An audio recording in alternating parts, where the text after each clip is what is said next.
Hello friends, कैसे हैं आप सभी। मेरा नाम है महेंद्र वर्मा और आप सभी का अध्ययन क्लासेस में स्वागत है। तो आज यह हिंदी का प्रैक्टिस सेट 6 मैं आप लोगों के साथ डिस्कस करने वाला हूं। इससे पहले 5 प्रैक्टिस सेट ऑलरेडी मैंने डिस्कस करा दिए हैं।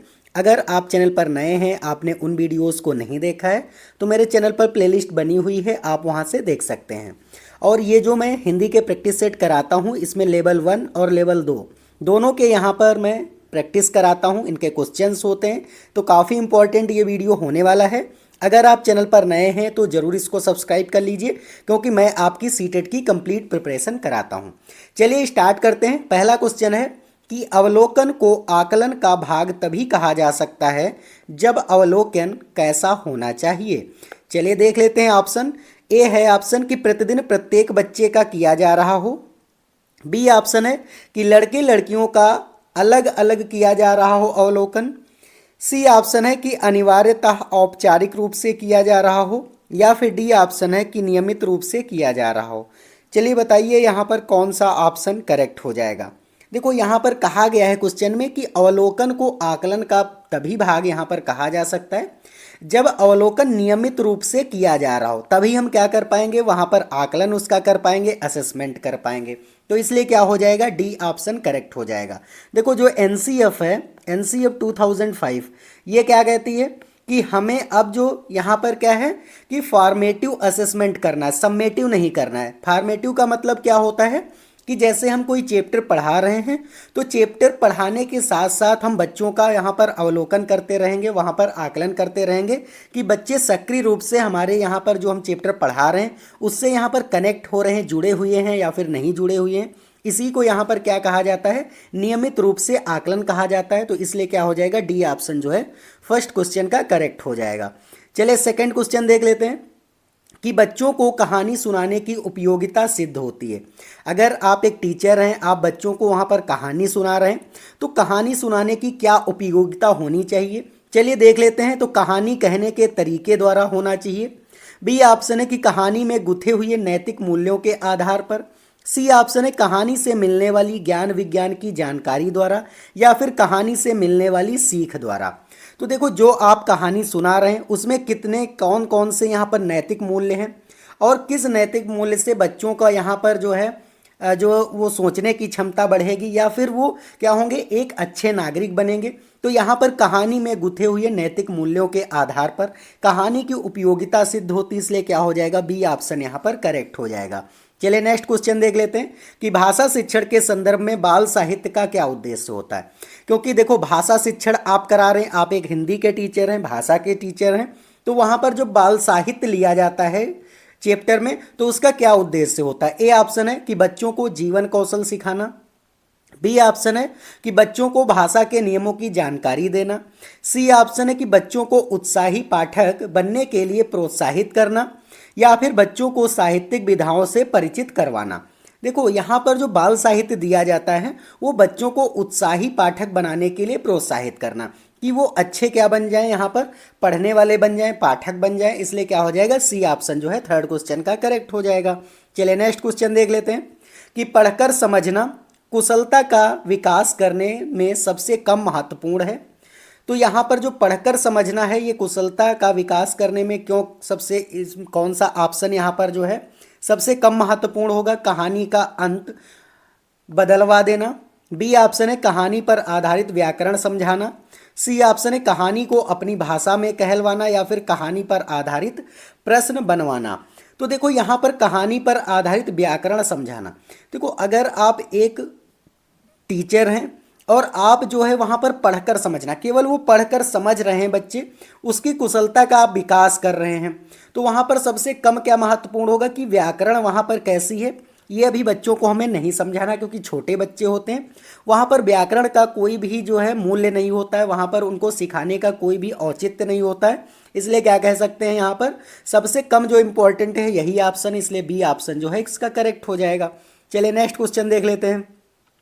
भाषाई कौशलों के संबंध में कौन सा कथन सही है। ए ऑप्शन है कि सभी भाषाई कौशल अंतः संबंधित होते हैं। बी ऑप्शन है कि सभी भाषाई कौशल स्वयं ही विकसित होते हैं। सी ऑप्शन है कि सभी भाषाई कौशल पाठ्य पुस्तक से ही विकसित होते हैं, या फिर कोई भी भाषाई कौशल अंतः संबंधित यहाँ पर नहीं होता है। तो देखो जो भाषाई कौशल होते हैं वो सभी जो कौशल होते हैं ये अंतः संबंधित होते हैं। मैंने काफ़ी बार जो है अपने प्रैक्टिस सेट में बताया है कि जो भाषाई कौशल होते हैं वो सभी आपस में अंतः संबंधित होते हैं, एक दूसरे से जुड़े हुए होते हैं। इसलिए क्या हो जाएगा, ए ऑप्शन जो है एकदम से करेक्ट हो जाएगा। चलिए नेक्स्ट क्वेश्चन देख लेते हैं कि प्राथमिक स्तर पर भाषा शिक्षण का उद्देश्य है बच्चों को। अगर आप एक प्राइमरी टीचर हैं और उस स्तर पर बच्चों की जो भाषा शिक्षण का उद्देश्य होता है उसमें बच्चों को क्या करवाना होता है, तो व्याकरणिक नियमों को कंठस्थ करवाना होता है, अक्षरों की बनावट के प्रति सचेत करना होता है, सहज अभिव्यक्ति का अवसर देना होता है, या फिर मातृभाषा की लिपि की पहचान करवाना होता है।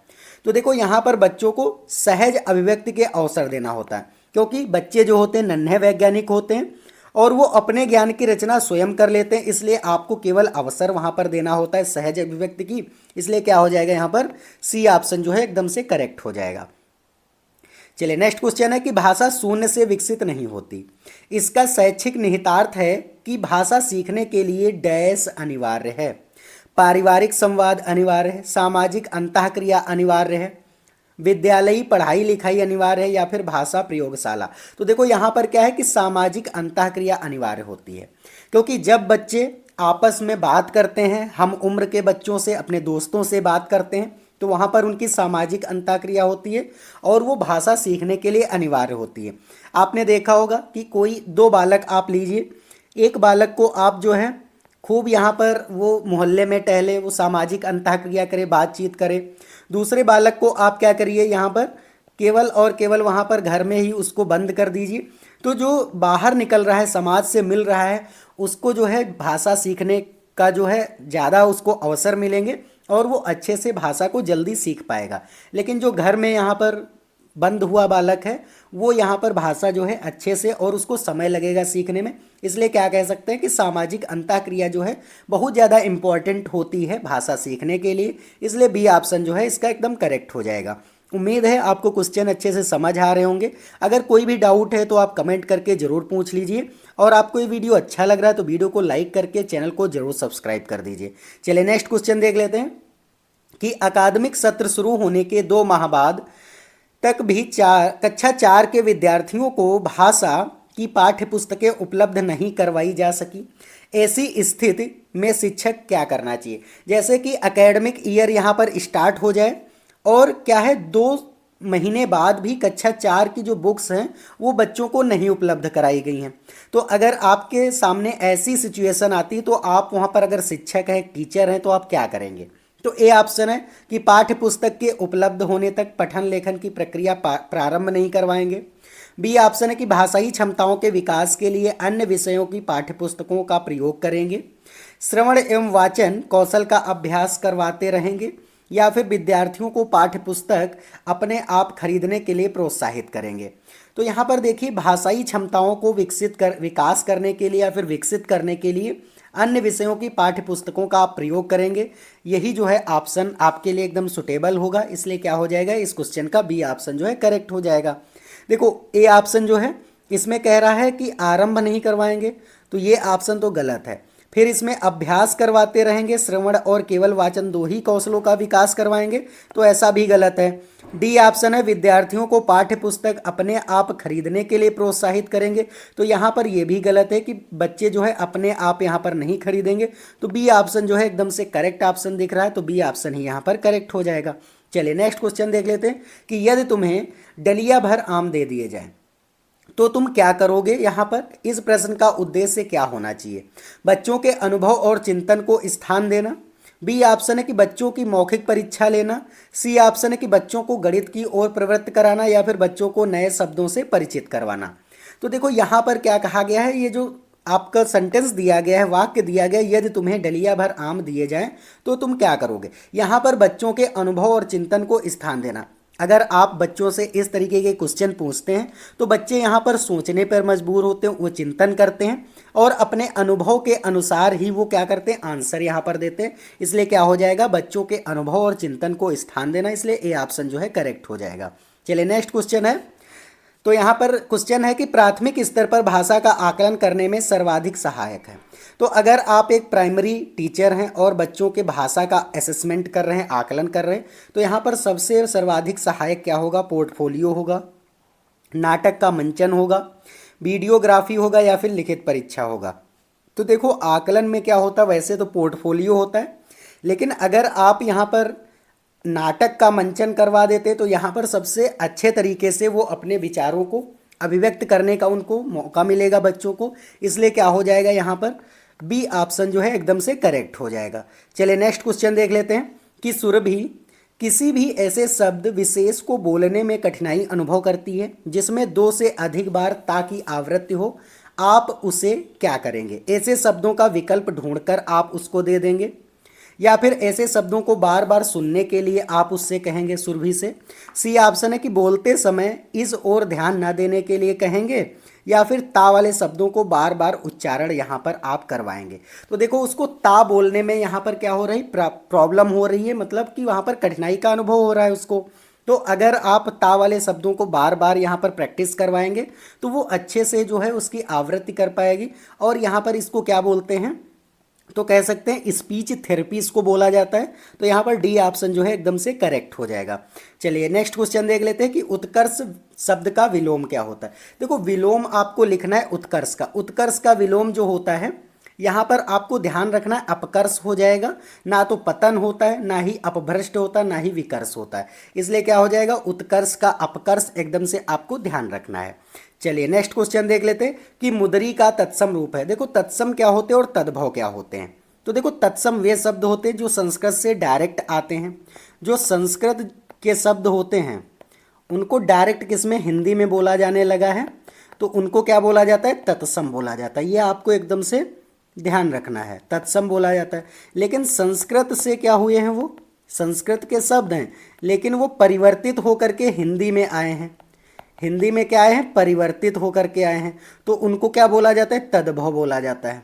तो ये दोनों चीज़ें आपको ध्यान रखना। अब देखो मुद्री जो है ये आपका जो है तद्भव शब्द है, लेकिन इसका जो तत्सम रूप है वो आपका कोई संस्कृत का ही शब्द होगा। अब देखो मुद्रिका जो है ये आपका जो है संस्कृत का शब्द है, इसलिए क्या हो जाएगा, डी ऑप्शन जो है इसका करेक्ट हो जाएगा। चलिए नेक्स्ट क्वेश्चन देख लेते हैं कि इनमें कौन सा शब्द तद्भव है। देखो फिर से यहाँ पर आ गया तद्भव। अब देखो मधुप, भ्रमर, मधुकर और भंवरा।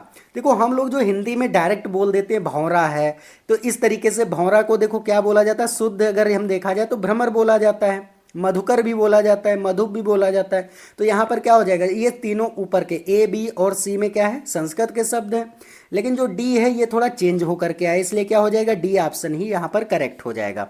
चलिए नेक्स्ट क्वेश्चन देख लेते हैं। यथाशक्ति में यहाँ पर समास आपको बताना है। देखो यथाशक्ति में कौन सा समास है, तो अव्ययी भाव है, तत्पुरुष समास है, द्विगु समास है या फिर कर्मधारय समास है। देखो यथाशक्ति कभी भी आपको यथा, तथा, बे इस तरीके से लगा मिल जाए, आपको अव्ययी भाव समास तुरंत से यहाँ पर आपको लगा देना है, इसलिए क्या हो जाएगा, यहाँ पर ए ऑप्शन करेक्ट हो जाएगा। देखो यथाशक्ति लगा हो, तथा लगा हो, बे मतलब बेपरवाह हो, बेपरवाह, बेईमान, इस तरीके से कभी भी आपको शब्द मिले तो आपको ध्यान रखना है कि वो शब्द जो होंगे वहाँ पर समास जो होगा वो आपका अव्ययी भाव समास हो जाएगा। तो इसलिए ए ऑप्शन यहाँ पर करेक्ट हो गया। चलिए नेक्स्ट क्वेश्चन देख लेते हैं कि सूर्योदय शब्द का संधि विच्छेद है। तो सूर्योदय शब्द का यहाँ पर संधि विच्छेद क्या हो जाएगा, सूर्योधनदय हो जाएगा, सूर्य धन उदय होगा, सूर्य धन उदय होगा या फिर सूर्य धन उदय होगा। चलिए बताइए यहाँ पर इसका संधि विच्छेद क्या हो जाएगा। तो देखिए इसका संधि विच्छेद जो होगा वो सूर्य धन उदय होगा। सूर्य धन उदय बराबर सूर्योदय होता है, इसलिए बी ऑप्शन जो है एकदम से करेक्ट हो जाएगा। चलिए नेक्स्ट क्वेश्चन देख लेते हैं कि तेरी बरछी ने बर छीने हैं खलन के पंक्ति में कौन सा अलंकार है। अब देखो यहाँ पर भी बरछी है और यहाँ पर भी बरछीने हैं, मतलब बरछी बरछी दो जो शब्द आए हैं, तो एक ही शब्द बार बार आए, दो या दो से अधिक बार है, लेकिन उसका अर्थ अगर अलग होता है तो यहाँ पर आपको ध्यान रखना है कि यमक अलंकार होता है, इसलिए कौन सा ऑप्शन करेक्ट हो जाएगा, तो डी ऑप्शन करेक्ट हो जाएगा। चलिए नेक्स्ट क्वेश्चन है कि निम्नलिखित में से तद्भव शब्द है। फिर से तद्भव देखो आ गया है यहाँ पर। तो तद्भव शब्द क्या हो जाएगा? भ्रमर होगा, अग्नि होगा, मस्तक होगा या फिर मछली हो जाएगा। तो देखो भ्रमर अभी मैंने बताया भौरा होता है, अग्नि आग होती है, मस्तक माथा कहा जाता है। तो ये तीनों क्या हैं? तत्सम शब्द हैं। क्या हैं? आपके तत्सम शब्द हो जाएंगे। और तद्भव क्या होगा? मछली होगा। इसको तत्सम इसका क्या होता है? मत्स्य होता है, मत्स्य। तो ये आपको ध्यान रखना है, इसलिए क्या हो जाएगा? डी ऑप्शन एकदम से करेक्ट हो जाएगा।